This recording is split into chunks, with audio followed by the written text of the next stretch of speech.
फक्त पिंपरी चिंचवड नाही तर त्याच्या आसपास म्हणजे मावळ आहे, चाकण आहे, इकडचं हिंजवडी तो परिसर आहे, मुळशी पर्यंतचा पत्ता सगळा.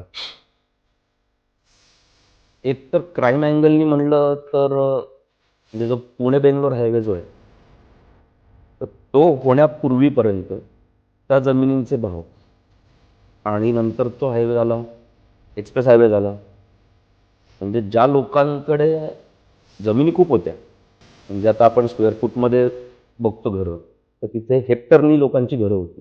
अशी लोक आजही आहेत. त्यातले काही लोक कॉर्पोरेटर झाले, काही आधी खूप वेगवेगळ्या लेवलला गेले, पण त्यांच्या जमिनीचे भाव हे हजारपटीने वाढले.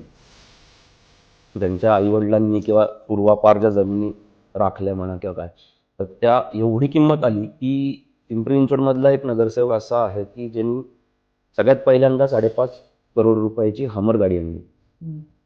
जुनी घटना आहे. आणि त्यांनी तो फोटो खूप व्हायरल झाला होता. त्या सोशल मीडिया एवढा नव्हता, पण बऱ्यापैकी व्हायरल झाला होता. आणि तो का व्हायरल झाला, ती गाडी घेतली म्हणून नाही, तर त्यांनी त्याच्या घराच्या बाहेर बैलजोडी आणि त्याच्या बाजूलाही गाडी बांधली होती.